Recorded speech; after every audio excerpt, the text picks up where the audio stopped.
We rush like fourth down. I be taking wins, we don't mess with laws. I be taking wins, we don't mess with laws. I be taking wins, we don't mess with laws. I be taking wins, we don't mess with laws. We been on that paper chasing all that fashion. We been on that paper chasing what you ration. Been in the grind now, we ready for prime time, ready for shine now, we ready to get smile. On the rise, all eyes up on us now. Blast off spaceships till the touchdown.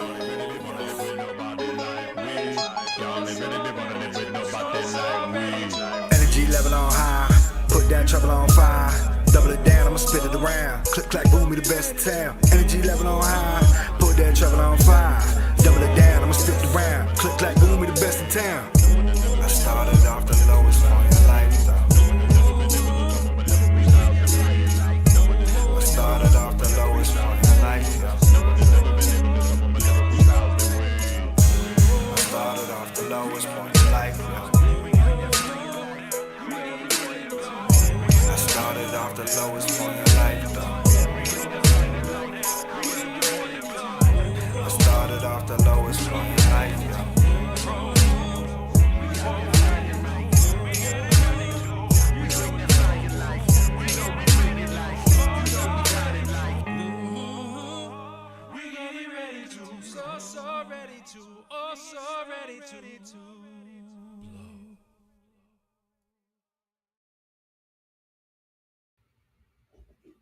Yo, yo, yo.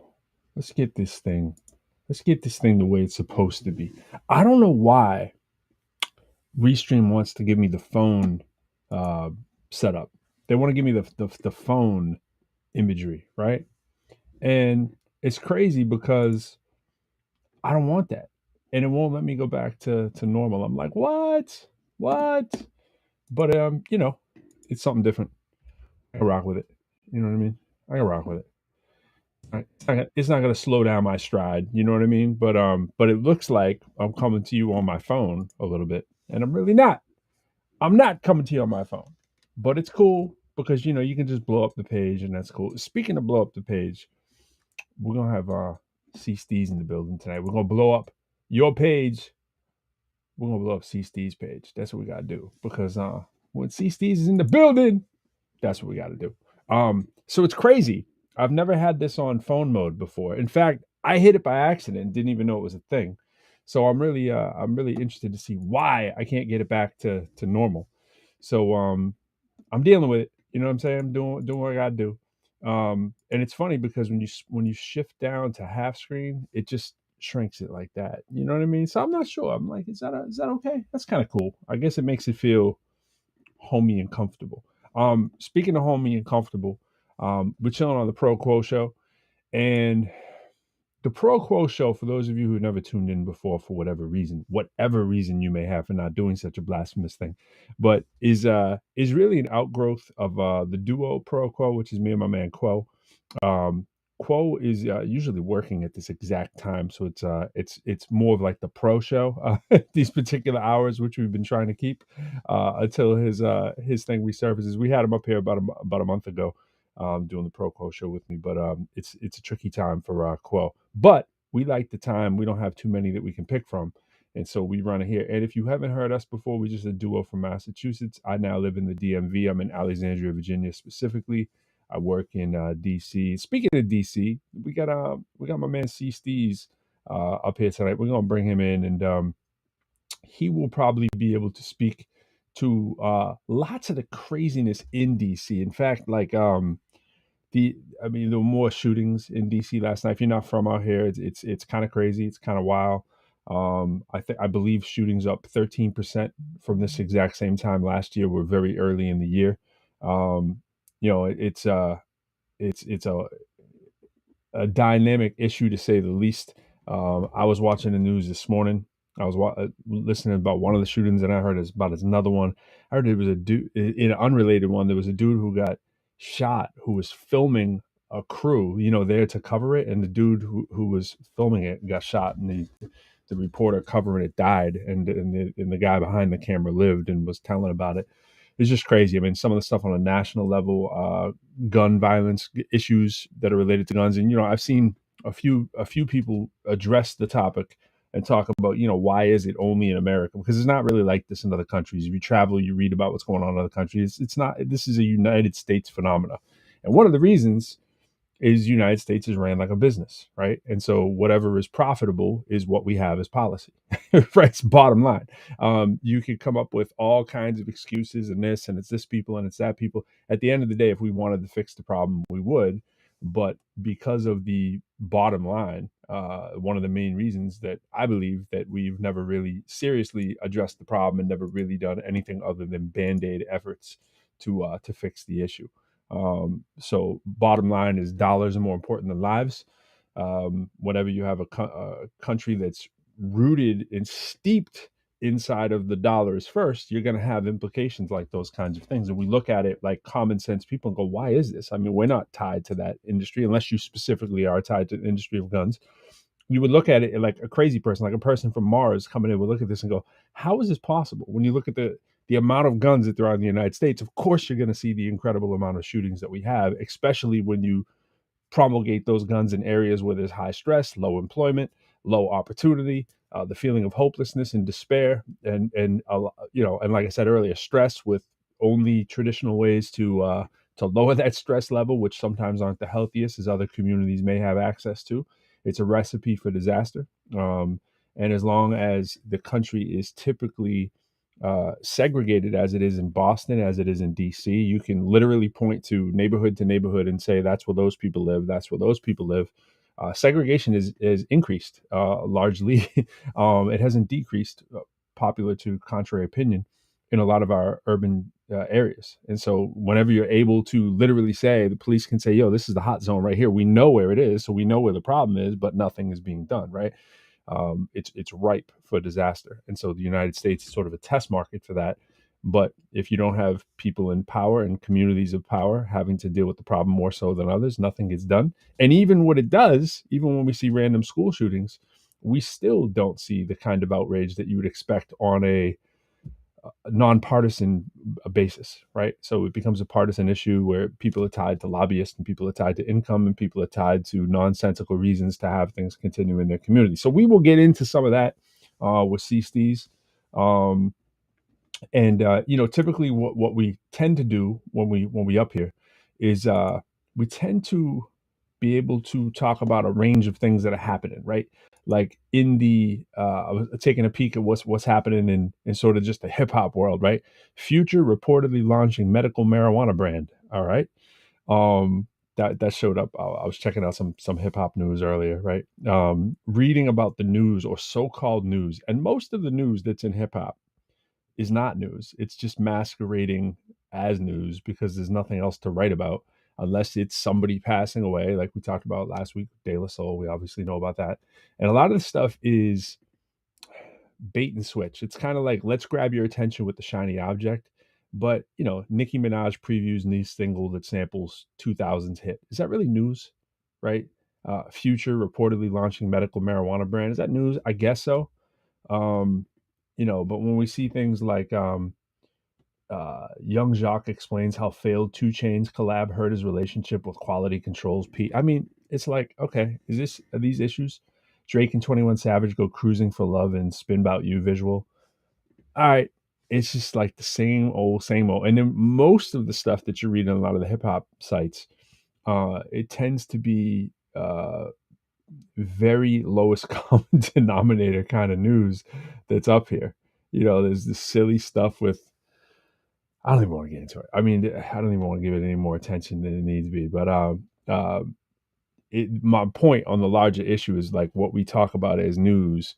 We're largely not looking at things that really matter, right? We're looking at things that are just like, this rapper does this and this rapper does this. What kind of shoes are they wearing? Whatever. It's not really anything that's like pivotal. There's nothing on here, like when you're reading through the news too often, that you'll see some monumental, impactful thing where people of power are using their power to do something positive, right?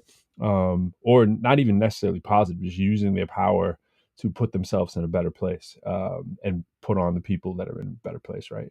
But you read a lot of tragedy and strife when you look at stuff that's going on through the hip hop community. Fred the Godson mural unveiled by daughters in the Bronx. You are a legend, daddy. I mean, nice story, but again, it's partly connected to whether it's health issues in hip hop, whether it's gun violence in hip hop. Uh, we kind of almost feel normalized by it. We kind of look at this stuff and we're like, okay, it's just another day in hip hop. That's that crazy hip hop world, and it's like there's a reflection of what's going on in greater society.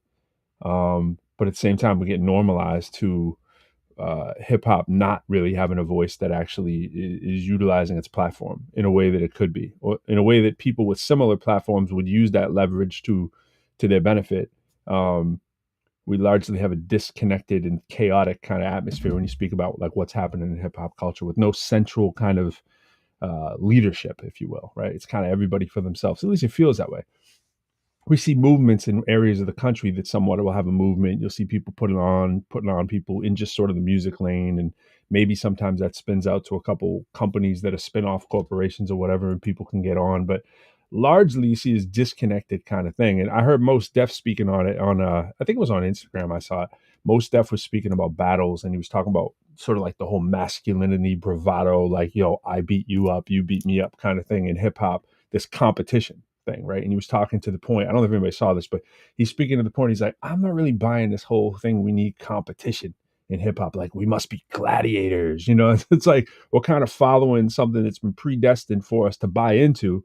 You think about rap battles. You think about, why am I battling you in the first place? Like, why aren't I big upping you and making an alliance with you to go get that money together, right? As opposed to like, yo, you doing something, I gotta tear you down. It's kind of a no-win situation. But enough of my preaching, because I could go on and on and on about that thing. But sometimes in the ProQuo Show, we keep it lighthearted, and other times we hit the serious issues. Other times I'm talking about conspiracy theorists. Other times I'm making people take the conspiracy theory test. Like, I come from conspiracy theory as a youngin. I believed it was always the boogeyman, or the aliens, or the government. And sometimes it is.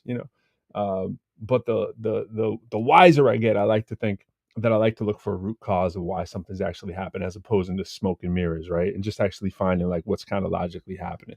And it's funny how sometimes it's not funny. So it's funny, meaning by funny, it's ironic how sometimes we don't realize how we let certain things creep in to our what we think is our rationale, right? And the things we go on to believe. And like, despite the evidence, just because it's become almost popular to believe or endorse a certain belief system, right? In terms of like things that are out there. So we sometimes poke fun at that. And Quo and I, when we first set up the show, what we would do was we would have people come on and take the the conspiracy theory test that we put together. We would ask every conspiracy theory that was out there and say, you just have to say yes or no, almost without thinking. I did it. I think I was like maybe a 3 or a 4 out of 25 that I said, yeah, I could plausibly believe that that's a thing. I think Quo's was like 11 or 12 or something, if I remember correctly. So he was way closer to the middle, which, to the middle or higher, I think is typical in hip hop. And so I was like, I used to be way up there. I used to be like probably a 17. I was like, Twin Towers, yep, government did it. It's like aliens, yep, they built the pyramids, right? It was like, despite evidence to really point to that, just because it showed up on the History Channel, right, which is a for-profit business entity as well. It's not really history in the truest sense. I'd be like, yep, it's got to be the ancient aliens. They did it. It's got to be the UFOs. It's got to be the Loch Ness Monster. It's got to be the Bermuda Triangle, right? As opposed to actually looking at what the data dictated. Now, sometimes we have people on who lean to the right or the left of those conspiracy theories, but I like to speak from a place of where I was to where I'm trying to be, So these days, being a little bit more of a math person, I kind of follow the data and follow what it says.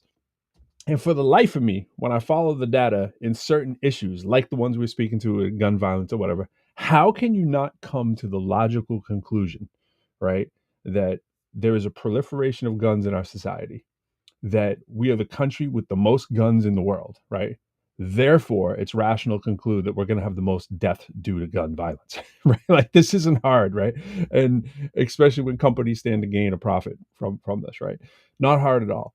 We see the results play out exactly the way that you would think, and yet everyone throws up their hands like, what can we do? What can be done about it? And it's like, bro, it's the people that run the industry that have the vested stake in it, that want to muddy the waters and make it sound like it's about everything else other than money, right? When it's usually about money. So you follow the money, it's usually where it goes. But if I don't have the evidence to point to that, I'm not necessarily going to say, yo, it's this person over here colluding with this person, when I don't really know the facts. And we tend to do that. We like to jump in and have someone to blame. So I might know the area where the blame is, but I don't know who specifically to point to. So I'm not going to make that claim. I'm not going to come out and say it's this politician or that person or whatever, unless I can follow the smoking gun, pun intended. That being said, this young man who's I'm going to bring in, hoping his mic works well, because we definitely want to hear all he has to say. And he is a product of DC. He's a spoken word artist. He is just a good human being. I think we all good human beings. We just need the platform and we need the water and the sunshine and the rain and all that kind of stuff, right? And the support to actually be the good human beings we were put on this earth to be. And just he's an example of someone who's overcome some trials and tribulations, done his thing, is an inspiration to many people, myself included.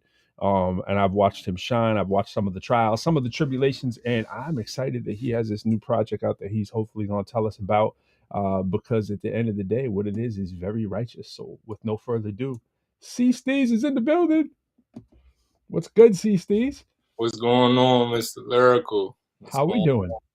How's everything? Happy to be here. I gotta let some people know who might be watching this on the rewind that C-Steeze, even though C-Steeze and I we go way outside the classroom, he refuses to call me anything other than Mr. or Professor. He won't call me Pro. He won't call me Lyrical. He comes with that like, yo, you a professor. I gotta give you that respect, bro. So I always, even though I encourage you to the contrary, he's like, nah, man, it's just I can't do it. I can't do it. Always, so, that's how I started. When I came across you, we first crossed paths. It's just not even just a classroom. I've been getting flack for that even now, just in spaces like why are you calling me Miss? Or why don't call me ma'am? Don't call me Miss. I'm not your teacher. I'm not your sir. I know. Right. Just out of respect, you know what I mean? Just period. Not even just our relationship. Just appreciate and just show respect and honor, and with love always, every space that I come in. So yeah. You definitely a respectful dude, man. You wrote the book on that, so I can't muddy those waters as much as I try. I since the day I met C-Steeze, and people that don't know, I met C-Steeze at University District of Columbia, where we that's our commonality. Yeah. And when I met, I think I remember the bus trip we both took. Dr. Jawa's trip. Did we meet before that or after that, like formally? Other than that, was that? I remember when. If you want me to, give me the full elaboration of what. I think this was probably the time we had an event. Event was being held in the multi-purpose room, right? And you was in the audience, and it was just having people to speak. One of my friends that said, "I want you to go up there," and that was like probably one of my first times speaking. Right. And I just performed this. This one of my original poems that I did, and then you was like, man, you pretty okay, like you was all right, like you said, let's talk more, let's start this club. I like what you got going on, and let's continue to have conversations and talk. You know what I mean? If this is in my head, I don't know why that event seems to be right after the bus. That was right before the bus trip. That probably was like maybe at that same right time. Then. I know it was right then. Yeah, exactly. Yeah, I know it was at the same time. Exactly. So. In my head, I'm like, I don't remember which one came first, but I'm glad you clarified. Yeah, I remember that event very vividly, and it's funny because we did go on to do many more events in that right? Exactly. Like I can see this guy up in this multi-purpose room with a bigger stage and a bigger platform and bigger stages as well. And that's what you've been doing. Yeah, man. Came a long way, man. A lot of talks, a lot of conversations in your office about. Just period, just bigger than just being an artist and being a performer. It was just about life, just period, how to conduct yourself, how you're going to grow. It's crazy that you said this, like you're going to change your vernacular, and the way you speak is going to change as you graduate. It's just so funny, even though I was not to my own home, I was already speaking pretty well already, but It graduated. sneaks up on you. Yeah, it sneaks up on you. So it's just It's like, like, did I just say that? Like, yeah. yeah, we would have those conversations. It's funny because I remember going through it myself. I was talking about like my own friends teasing me like when I'd answer the phone at a professional business place or whatever. They'd almost be calling up to hear me again or teasing me or poking fun because they know that's not how I typically would speak. But after a while, even though you're laughing at it too, because it's not really you, at some Yeah, point it kind of becomes you if you do it shoot. enough, Yeah. and it's like it's hard to separate. We talk obviously about code switching all the time, and it's like like I think of it like my puppy's downstairs, right? Clearly I talk to my puppy different than I would talk to like my boss, right? And the tone we use is like, and sometimes we mess it up, right? Sometimes as an educator, I know that I have, especially when I started, you don't know the line of where it's like condescending, right? Where like you're teaching math, someone's struggling with math, and you start talking to them like they're in third grade, and someone's like, "Hey, man, I'm not dumb. I just don't get this point." You know what I mean? And or the opposite thing can happen is where like you're trying to speak too formal and too precise, and people are like, "What are you talking about?" Like I don't like bring it down to earth, and I don't know if those are opposites, but it's funny how those things can just you do them enough, and all of a sudden, all that technical math speak that you're doing for me, like that, sneak into my regular vernacular, Mm-hmm. and even vernacular is not a word that you would typically use. You know what I'm saying? And like little by little, it's like, okay, am I that dude? You know what I'm saying? Or am when I go home and I put on the sweatsuit kind of thing or whatever, it's like, which one are you after a while? And that's funny how education can do that to you. Yeah.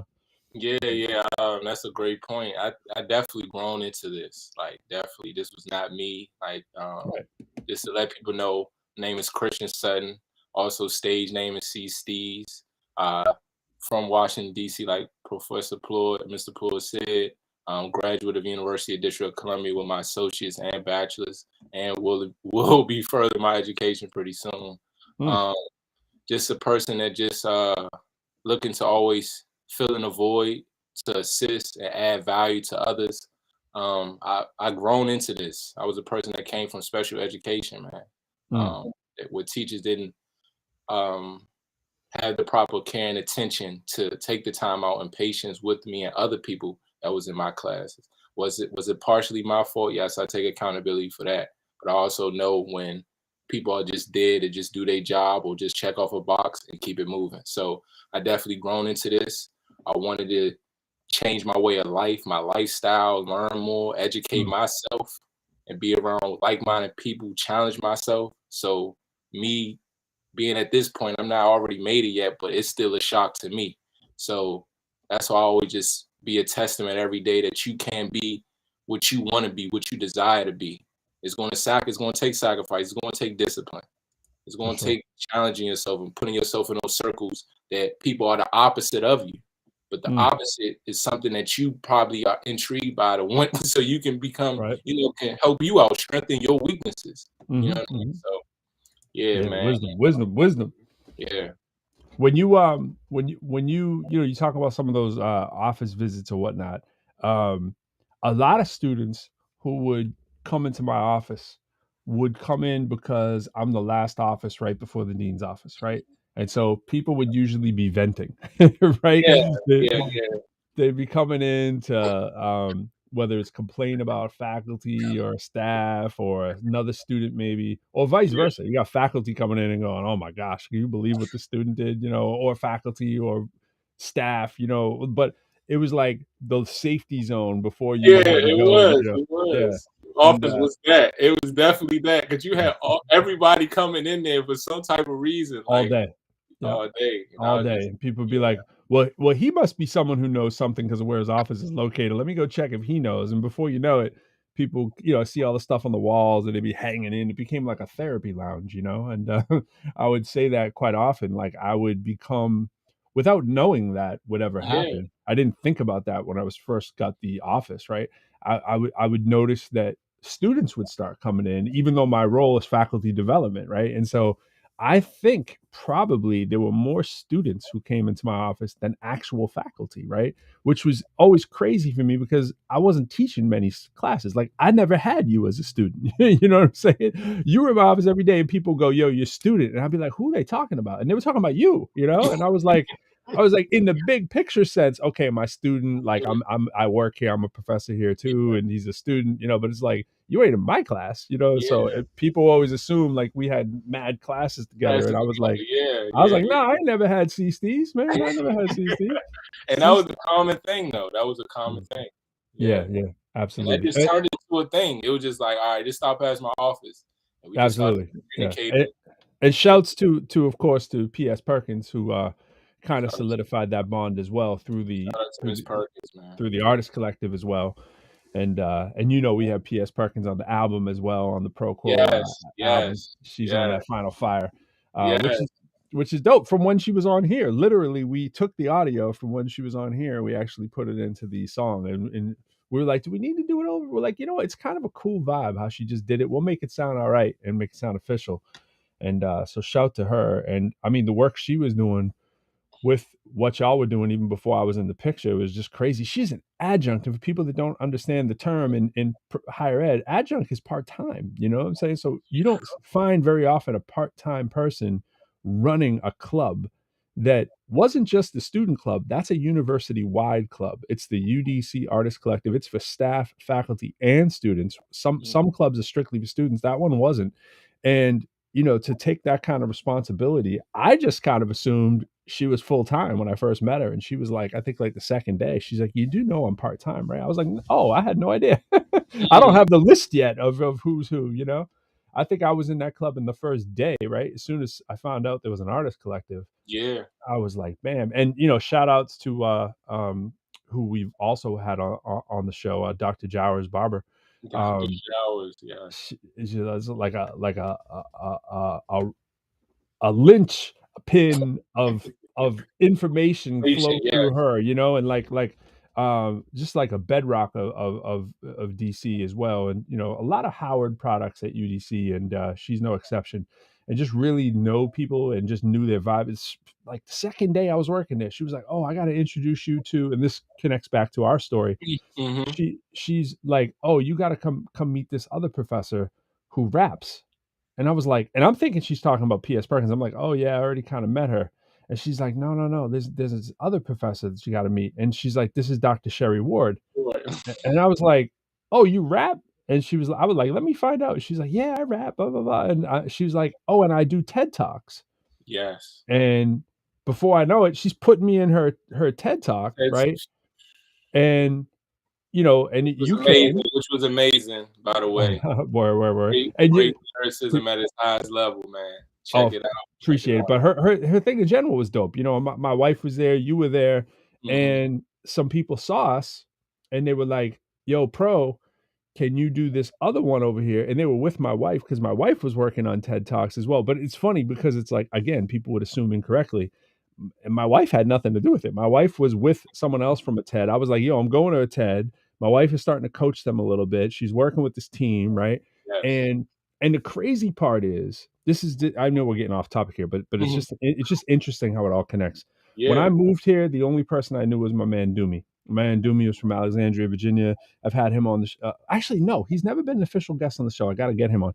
But he was like, "Yo, you got to get in this pitch and flow battle thing at the Kennedy Yeah. Center," right? Did that. UDC's people were there. They started talking about what I was doing. It was very easy for me to meet all the people like you that had talent in the school all of a sudden, right? They connected me to the people.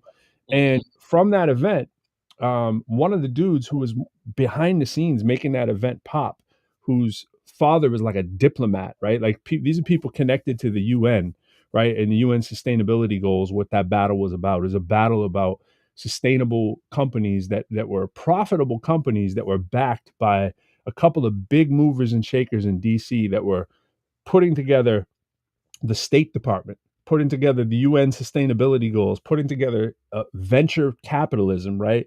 With 8 dope rappers, which is what they would say, 8 dope rappers who would pitch their message of these companies. And these companies were real, not just up and coming, they were already came and went kind of thing, right? These companies were up there doing their thing internationally. I was paired with one from Kenya, different people were paired. I mean, there was some crazy talent in that too. Mhm. From DC, there's some DC talent. And then people like Myverse, who's a real dope MC. Myverse. Shout out to Myverse. She's on Nick Cannon's Wildin' Out. She just did a show in Virginia the other day. She just battled some female or whatever. She's amazing, right? And I'm thinking, she's gonna win. So when I won, I was like blown away because I knew who the competition was, and I was like, oh my gosh. Anyways, from that, meet all these people, and that dude who was behind the scenes, I told my wife about him. I'm like, yo, you got to meet this dude. He's like, it's mover and shaker. He's trying to do some TED Talk kind of stuff. And he was the guy behind TEDx Tyson's. And so the lady my wife was with in the crowd was from one of those meetings that she went to after she met him. They put those two together and they started working on coaching and trying to gain talent for TEDx Tyson's. And that was that lady who asked me to come to the event. And I was like, as long as I can bring my man C-Steeze, who's here tonight, and she was like, yeah, we want you to, either close it or whatever. I was like, how about we open it? My man C-Steeze shuts it down, right? And you shut that show down, bro. That was a great whole scenario. Like everything that you just said. It's funny that you said it. I just attended Dr. Ward's TEDx event back in October, I believe. I missed it. I couldn't see it. It was amazing, man. It was amazing. That was top notch. Nice. Start to finish. They had a choir there, great speakers there. It was educators and other people that had. One guy was like a supervisor of the news, a news channel, a news anchor, or something like that. But it was a great event. And it's just so crazy that all of the people that I did meet that was such amazing people at UDC. I was talking to Miss Cook about it. I was just like, it's only like a handful, but all of those. With her today in a 4-hour meeting today, by the way. Shout out to you. Yeah, shout out. It's just how far I've came and how much you're doing in the DMV area. You know what I mean? It's amazing. Like that whole story that you just said about Pitch and Flow and how it's still relevant to this day, how much impactful it was. And the reverbs of it. Yeah. And even me doing the TEDx Tyson, like your wife was doing the coaching. And I just remember that whole event. I'm getting called up to the stage and everybody was like, who the heck is this? Because a lot of people didn't even get to speak. A lot of people, so many people that didn't get to speak because they were trying to pitch their idea. And I came up, they like, how the heck he just get, who's like, this guy? Yeah. Who's this feature? Yeah, who's this feature? I said, I had to wake him up. I had to let him know I love it. You woke him up. Yeah, I woke him up. And they came up right after me, right after I performed. When we that broke after out, party thing, they was just like, man, you were amazing. That's how it is. Yeah, man. So, and once you see yourself in that light, you can kind of appreciate yourself a little bit more. And sometimes we all need to do that. As artists, we can be our best critics. I know you are. You can become like your biggest critic. And it's important. I think it really is important for younger artists too to think about this. It's like, and we've talked about this, is that you do have to be critical of your execution and your delivery from show to show. I think we should do that. But at the same time, we have to know the level of the game that we're playing at, and be able to appreciate that not everybody can play at the same level and that at that particular time, right? We all can get there, but it's like when you've climbed a mountain, you got to take a little bit of time to look back down and be like, wow, I climbed that height. You know what I'm saying? And too often we can just be like, I missed this step and I could have done this better. But it's like, are you smelling the roses along the way and looking back down and going, oof, look at that. I come a long way, bro. So it's good to hear you talk about how far you've come because I see it. You know what I mean? And sometimes we don't see it unless someone points it out. And those kind of events, when you're around those high profile and that was a high profile event, you're around a different caliber of person than you usually would chill out with on your day to day, and I try to explain it to people about, like, people talking about, and I do too. I have a video out there talking about college being a waste of money if you do it wrong, right? College can be an incredible waste of money if you do it wrong. You go to the wrong place. You don't take it seriously. You can speak to that as well. I know your history. I know the Florida history and all that, but it's like, if you waste around your time and you don't have the right mindset, it can be the biggest waste of money out there. I'm not going to over glamorize how wonderful college is on that front, because it is extremely expensive unless, one of the things I love about UDC, and this is not a UDC promo because we be critical of things too, but the things that you have to acknowledge is the affordability for the quality is crazy, right? When you look at the affordability and what you get for that compared to places that are charging 3, 4, 5 times as much to go to an institution that gives you the same basic degree, right? It's you look and you go, how can it be possible that more people don't know about this kind of secret, right? Like, how can there only be 3, 4, 5,000 people at a school, 6,000 people at a school like this? How can it not be 60? But people are clamoring to go pay literally 4 times as much, right, to another institution. And are you going to get 4 times the value back? And I'm always saying, like, will your future you be proud of you or upset at you if you drop that bag at a school that just had a flashy name or whatever, and you just kind of half-assed it? You know what I'm saying? And so we think about these things as we go through our journey, and we're like, the other side of the coin is like what you can get from a college. It made me think of this when I was talking about the high caliber people that you get to meet, or like a TED Talk or something. It's high caliber people every day coming in and out, whether it's a guest in the class, whether it's the faculty, the staff, the students themselves. How often I say in retrospect to people, my students think I'm kidding. I'll be like, pay attention to the people who are next to you in class right now. I don't mean that whole speech that they always do, look around and one of those people won't be here at graduation. Not that speech. The speech of the people that are next to you right now, even the ones who don't graduate, the things that they're going to go on to potentially do might make you want to think a little bit more carefully about, like, do you want to be a little bit, just a touch more inquisitive about what's going on around you? Because I've watched so many people become superstars that, start out, oh, I'm just, like you become on like, oh, I'm just, going for my associates. And before you know it, it's like, oh, I'm going for my bachelor's. And before you know it, you done got your bachelor's and you're working in a prestigious position that you now have too. I don't know if I can fully put you on blast, but working in a very nice position you've got for yourself, and before you know it, you're the big dog. And I'm always like, yo, remember the little people. I'm like, when I'm unemployed, bro, I'm gonna be like, yo, C-Steeze, can I sweep your floor? Like, could you just give me something? You know what I mean? And we say it half tongue in cheek, but it's true. You never know where people are gonna go, and you never know who the people are around you. And inside a university, man, there's just so many people that come through that you're like, man, I remember we went up to main campus, right? And we were chilling at some event, and we were, in comes the mayor, right? And we were doing that little event, and it's like just on a random Tuesday, there's the mayor talking. It was right. You never know, And this is a whole great point. Like we said, we could talk about this forever, right? But I just want to also now let me start with this first. And that was a great point that you made about school, right? Like, I was trying to apply to many schools before I wanted to even go to UDC. I didn't even want to stay at UDC. I got 2 degrees from there, right? I didn't even want to stay because I wanted to get a other experience, out of state experience. That's just what my mind was initially. Right. During my time going through my periods or whatever, I just wanted to transition out of the city because I felt like it was too many distractions, whatever. But look, I stayed. I achieved 2 degrees. I worked it to my advantage. Mm-hmm. All aspects. I left like a post I made on my Instagram, but this is really relevant now. I have no regrets after I left college, and a lot of people can't even say that. I did whatever I could. I helped people. I assisted people. I performed. I hosted events. I worked at the school in multiple jobs. Did pro bono stuff. Yep. And a lot of stuff there. Had a lot of connections there. Yep. At the school. I could have been antisocial. I'm an antisocial person. Absolutely. I'm in the same vein.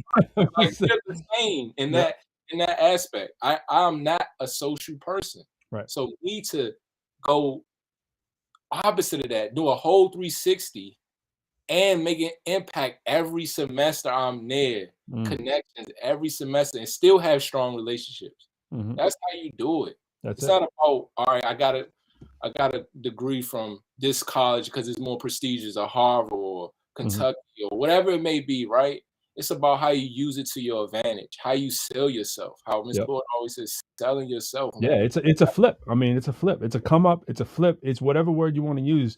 It's like when you are able to leverage whatever the perception is of whether it's that course, the professor that you were in, the degree that you had, the program, the major, and the minor. For someone, I mean, let's face it, right? Colleges work on an accreditation format, right? Yeah. Someone has come in and dubbed thee like a knight, right? Like I dub thee worthy to grant these degrees, right? And that's a whole nother conversation. But the fact that somebody has it means there is value in an accreditation that is denoted to a particular institution, right? But there is also value in things that aren't even accredited that are sometimes like certificate programs we see out there, right? You can go get a certificate program right now for free. Some of them are at IBM, Google, right?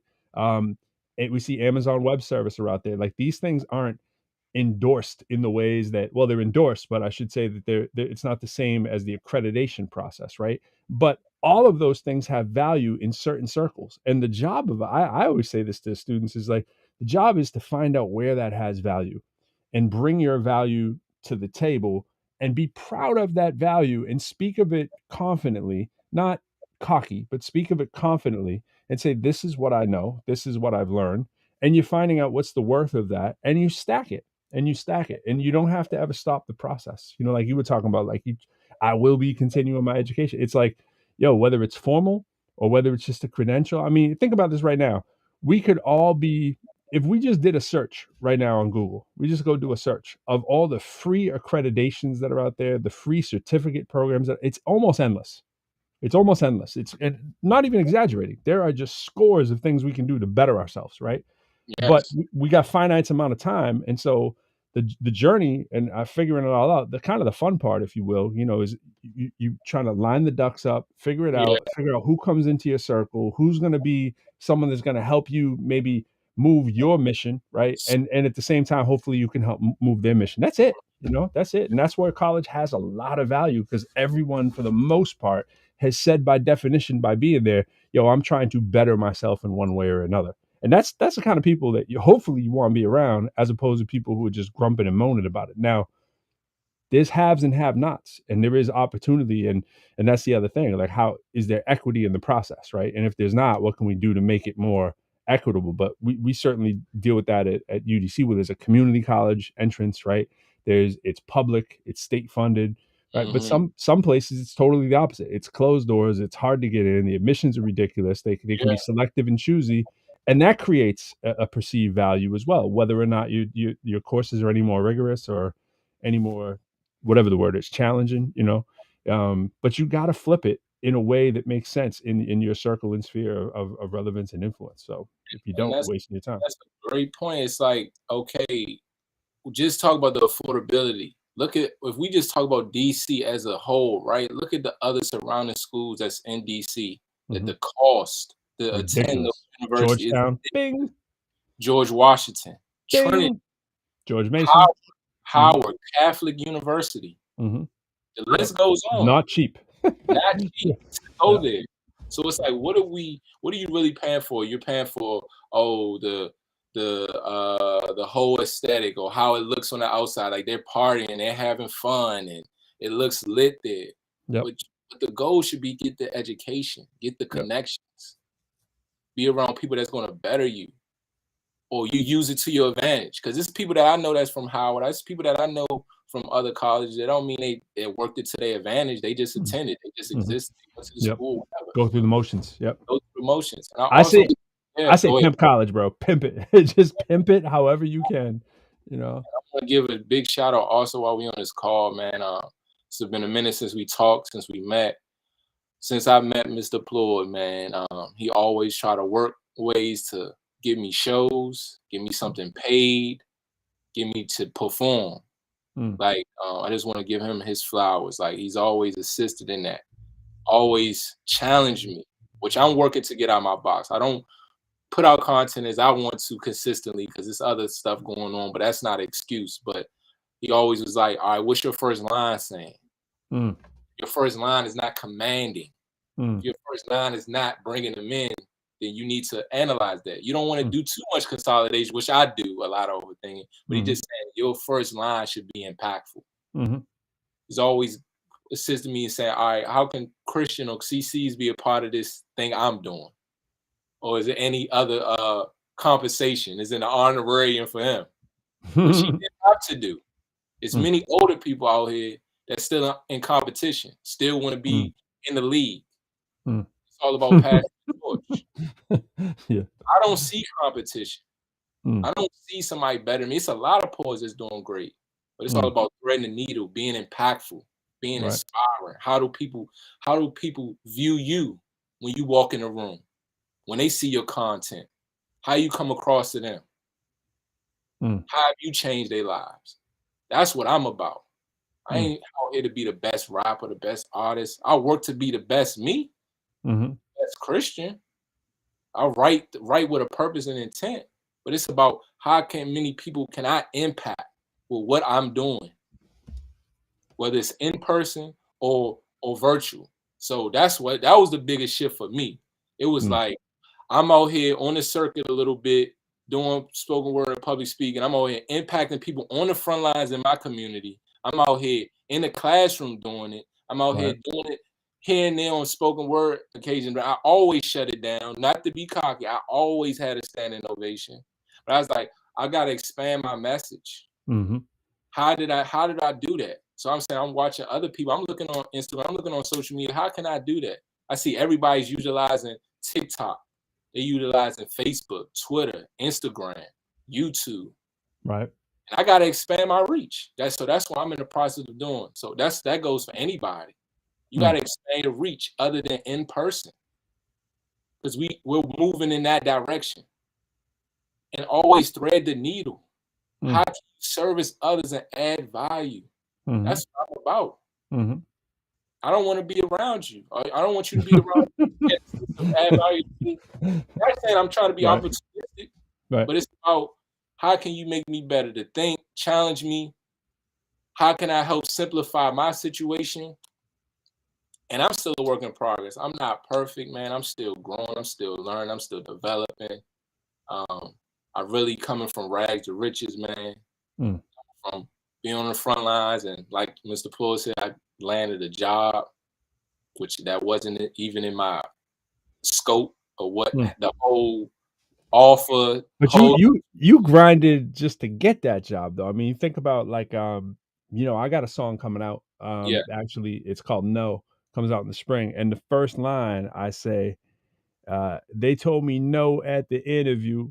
Really, it's been a few times, probably several now. I'm feeling pitiful, yo. I mean, can you relate? You know what I'm saying? Can you relate to that Great. intro? You know what I'm saying? No lie, I put about 60 something, 70, maybe 80 applications, multiple different, not just government, Right. whatever. Like I was just trying to get some income, working, grinding. You feel me? Told no. Wasn't this, you didn't meet the qualifications. You feel what I'm saying? And I finally got an opportunity with this great, amazing, organization, this situation. No, this government establishment, just to say, but I'm just happy, man. I'm a My person. man don't even have to go in like that. He don't even have to go in like that. You know what I'm saying? I'm like, how Look, can I I had get to one of tell them the jobs? world immediately. I had to let them know I'm a person that was working, doing Uber Eats, Yep. also working at the school, a peer advisor, and Yep. also doing whatever assistant of statistics, a little bit of assistant on the paper, accounting work. And Then you still find time to pull up. You'll be like, still yo, find time. Oh, he Yep. said something going on. All right, what's pull up? up. I'm Yep. here.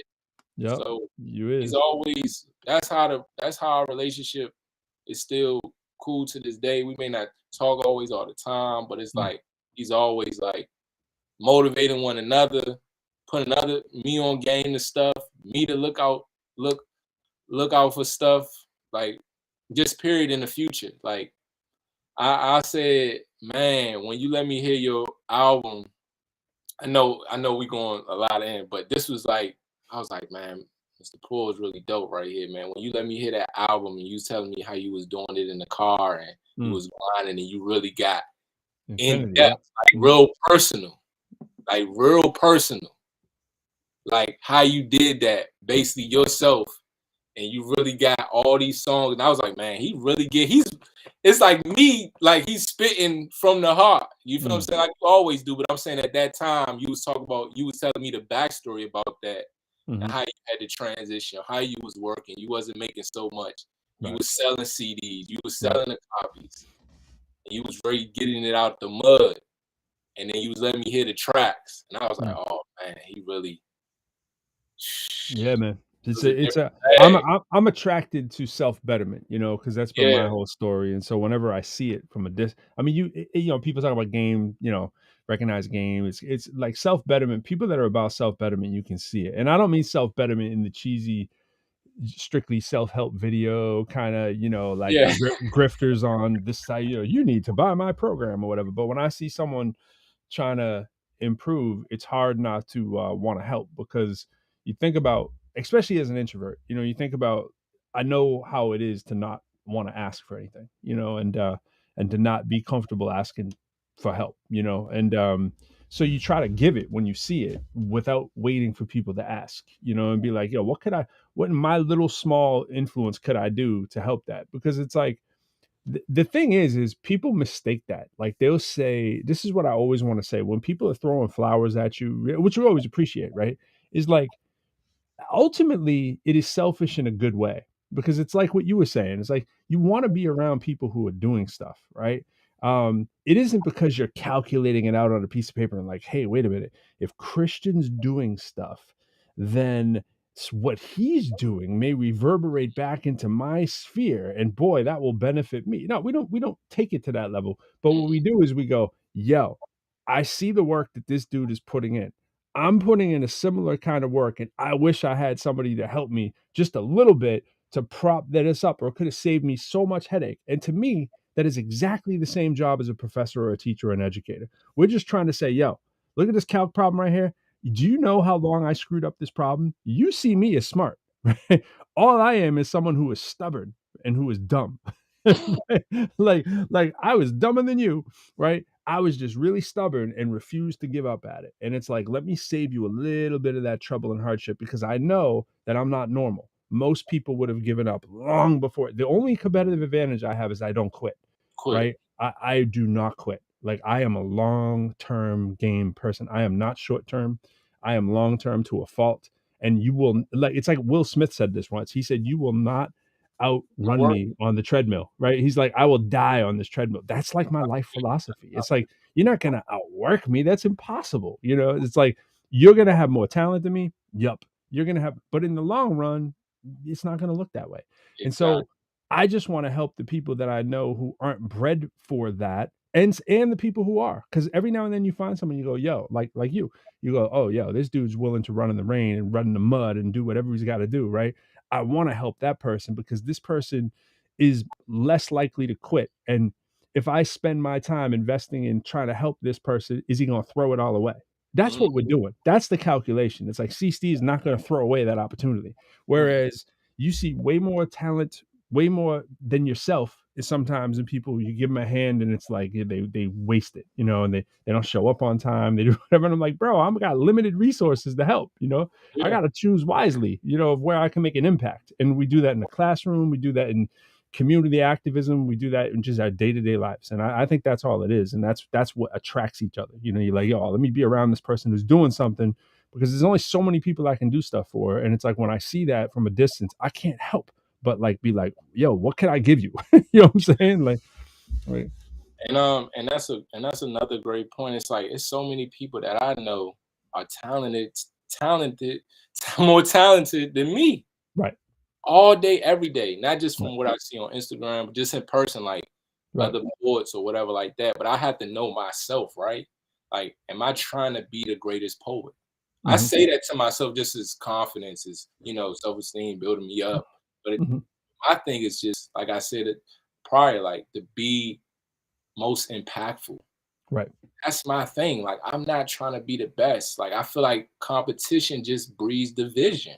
Absolutely. That's That's all it kind of what I was is. saying at the outset. Yep. Yep. That's It what you does. said in the beginning. I wanted Yeah. to, touch on it. It's like, why are we in competition? Mm-hmm. Collaboration was always the biggest thing for Mm-hmm. progress. Mm-hmm. Always the biggest thing for progress. So Yep. why am I saying you over here doing this? Maybe if it don't align, then that's different. If it Mm-hmm. just don't align, even if you're doing something in the same industry, it may just not align. Right. You probably just have more poems that's just strictly cursing, strictly Mm. just downing women, or just talking, which is versus me. I'm not doing none of that. Right. I talk to the issue, but I'm not just out here cursing and just using any type of language. You know what I mean? Absolutely. So, Yep. but yeah, man. But it's hard for me sometimes to even appreciate the moment. I'm learning to do that now because I'm Absolutely. so focused to the next thing, which has hurt me. You know what I mean? How And so? because I feel like things will always be better. I feel like I'm not doing enough. Okay, I see what you're saying. Yeah. Just feel Yeah. like I'm just not doing enough. And I saw something, right, that it was like Shannon Sharp had said it when it was like a snippet though when Ocho Cinco and Shannon Sharp was on Ocho Cinco was on Shannon Sharp's show. He's like, why haven't you been a husband or whatever like that? He's like, I was so devoted to my craft. I probably wasn't the best father. I probably wasn't the best son. I probably wasn't the best so and so. Versus me, what I took from that was I try to be the best person for everybody, the best nephew, the best cousin, the best friend, the best son, best just person that's accessible, which is made me a great person, but also hindered in aspects like my artistry, if that makes sense. You know what I mean? Because Absolutely. it has me to be fully Yep. devoted to it. I So got it's you. like Yeah. I can see that aspect. You know what I mean? I can understand like you have to sacrifice being the best lover, the best husband, the best and when you on a mission, right? Versus Tell me me, I'm about it. trying to be the best person to Yep. you, whatever that person, whatever that relationship lies. You know what I mean? Mm. Versus now I'm working to be, I gotta be fully devoted because I'm gonna have resentment. I'm gonna have regret at the end of the day because I'm bred for this. At the end of the day, I have it. Only thing that's stopping me is me and the people around me. Granted, but it's me that's saying sticking to my word, staying to my word. Yeah. Well, you can train the people around you after a while. They see results. And I've already, that's, we're going to get into your video. I mean, getting to meet some of your family and to see some of your friends in your support group and quite honestly, sometimes the lack thereof, you whether it's from the school, whether it's immediate family, whether it's a support group, you can see how people get trained after a while and see you in the light that maybe you see or I see you. And it just takes a couple people. Like I would say this at a show, like I would love to stand up and clap for someone when no one was clapping because it's contagious, right? If someone's like, yo, did you see that? And this actually happened at your show. It wasn't me that did that, but we don't need to speak 100% directly to that. And by the way, you didn't actually put that on full blast in the video, by the way. I was waiting to see if you did that with the ending.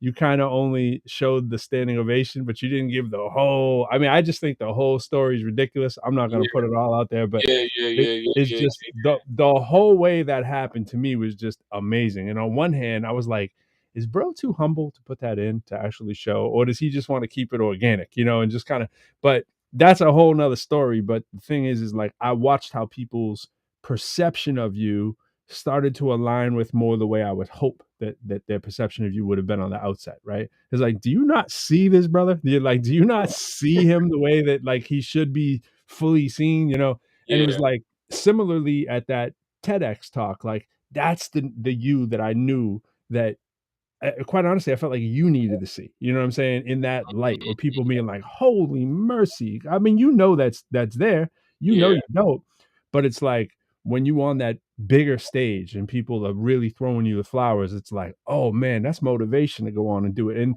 when your family can see it and when your friends and your support, all of a sudden you're C-Steeze to them, you're no longer Christian Sutton. You know what I'm saying? It's like, there's a little bit more C-Steeze, and then they're like, oh, I get it now. Like I get how this could work, whether it's a full-time touring 24/7 kind of thing, or just an aspect of him that drives everything else and puts him in the position that he's in now. It's not a mistake, It's not a mistake that you're where you at now. You know what I'm saying? And people see that, and then after a while, they're like, "Yo, you need anything, C-Steeze?" You know what I'm saying? Yeah. And this lastly, real quick, that's a great point, right? But I had to show them that I was serious. Just on my pages or in person. Like with this video, I sent it to my family. I sent it to my network, and a lot of them were there. So they know. They know. So when they see it, like, oh yeah, he's serious then. So so it could change their perception of like, oh yeah, he's about his business. I didn't know he was really doing things like this. That's how I am. So I had to show them that I was serious. to the Yeah. media and whatever. And I made a video, but I didn't put it out, just basically saying that we have to be cognizant of our platforms. Like, we can't be we say we want betterment, self-betterment, we want success, we want prosperity, but we putting out a bunch of BS out there. Right. But we want to, and we wonder why we're receiving in return multiple setbacks or obstacles or things is not going in our favor. Because look at what we putting out in the universe. We're confusing the universe. We're confusing what we want. We're confusing what we're asking for. That's why I choose positivity. Not saying I'm always positive, I'm a perfect person. No, it's like if I want better things for myself, I'm over here highlighting people that's doing good things. I'm over here putting out my stuff. I'm over here doing little mini quotes that I'm thinking about, basic, cliche, basic stuff, but I'm just putting out because I feel like it's the best thing. That's what I want for myself. That's what I'm speaking into the universe with these platforms. So when it comes in return, I wouldn't feel no certain way because I know it's gonna come in return because that's what I'm asking for.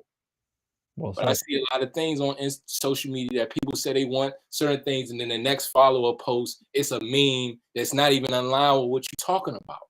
But you want to know why good things are not happening to you. Right. The mismatch. Yeah. The mismatch. So, yeah, man. Righteousness, man. Righteousness. Well said. Yeah, I just put the link there for people that are looking for it and they're like, yo, they're gonna be able to see it. But Healing My Pain is on the way as well, man. Healing My Pain. It's a song, a track that I've been working on for quite some time. Yes. Just giving a quick backstory real quick, Mr. Ployd. Just a lot of things has happened in my life in the past 3 years. I lost 4 people that was near and dear to me in the last 2 years. Also occurred some things just on this journey of getting my degree, family, trials and tribulations. I really went through every emotion, not just getting my degree, just period, just at this time. So I'll compose that in the track and the song, and it's about to be coming soon, man. It's about to be dropping soon.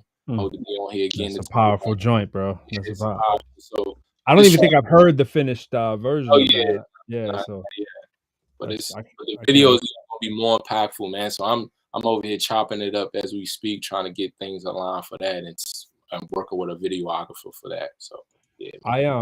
I'm gonna try to. Unfortunately, I have the view the way that we have this thing right now. I can't widen it for whatever reason. So I'm gonna play this. If it's not projecting the way we should, I apologize in advance. But I think you'll be able to see what we can see here. But the link is in here. Y'all need to check for Righteousness. This was a live event that I had the fortunate opportunity to be at, which was even more amazing than it comes off in the video. And I'm glad you did it justice with this. So let's try to get a piece of this up here. But thank you, C-Steeze, for coming through. And tell people why I'm getting this straight, how you want people to reach you. So on Instagram, you can reach me at beloved_Chris. When you go to YouTube, you can just type in C-Steeze. You can get me. All the information will be in the link in my bio on my Instagram. Also, you can get the links on my YouTube as well. On TikTok, C-Steeze More Than an Artist is on TikTok. Twitter, Showtime_Chris. And yes, sir. Those are my links, man. Those are my information. All right. Well, let's see what we can do here. We're going to get as much as we can in here. And I apologize in advance for the small window, but let's run it. What's going on, y'all? This is Chris, a.k.a. C-Steeze. And this is Trey, shot by Productions. The video that y'all about to watch is entitled Righteousness. This was shot by Trey on December 30th, 2019 at the Union Temple Baptist Church for their Kwanzaa extravaganza event. This was 3 years in the making. We felt like this was something special. We felt like the moment was special, and we felt like it was best to compose a film and share it with you guys. Absolutely, man. Thank you, Chris, man, for allowing me to be a part of this project. He's really there, but it's not on my video. A video project. This was something special that I witnessed that y'all are gonna be able to see unfold just before your eyes shortly. I'm not gonna say no more. I'm gonna turn it back over to you, bro. I just want to give another big shout out to Trey for bringing my vision to life. He put in overtime to make this happen. A lot of long nights, a lot of early mornings in the studio that y'all seeing us in right now. Our mission and purpose is to motivate, inspire, uplift, and empower others. And we feel like this film is a perfect example of that. And we wanted to add value. So without further ado, Chris, aka C-Steeze. And Trey, Shop Out Productions now presents Righteousness.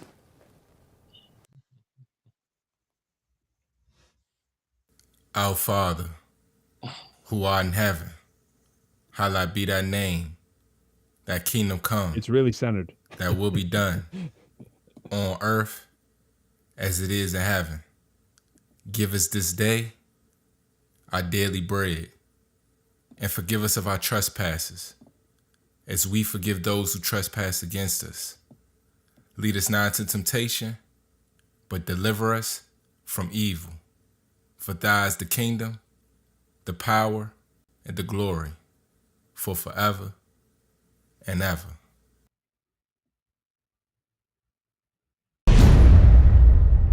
Righteousness. Christian CC's done. See, I have to narrate it because you can't fully see it.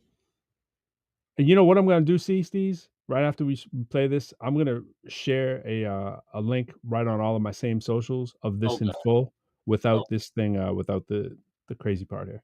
How's everybody doing, man? Chris, aka C-Steeze, from Washington, D.C., specifically Northeast. Went to college in, Florida at first, and I came back. Now I currently attend the University of District of Columbia. I just received my associates this past May, and I'm furthering my education to receive my bachelor's.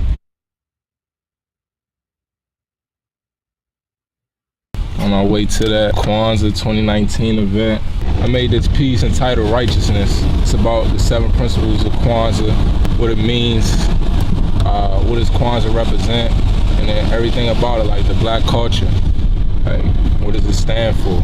So I dug deep, created this poem, limited time, like 4 days preparation, like really worth of writing and everything. So just putting in the work.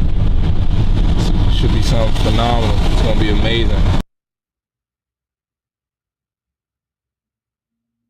So only if people would have known what I had to risk and sacrifice just to, not to put out a quality of work for this event. Like, my back was up against the wall, like laid on, it was a time constriction. I had to sacrifice sleeping in my car, rehearsing in the car, just to get that creative juices flowing, creative fuel flowing. Like, stay away from cancer and everything. It was a lonely game. It was dark. You know what I mean? Like, it was cold. Like, but I knew I had a greater goal at the end of the day. And that's what you got to do to achieve greatness, to go towards something that you know it's going to be fulfilling and be worthwhile. People don't understand that what it takes is time. Especially when you want something quality, not just the quantity, you want quality. You want to make sure it's right, done right.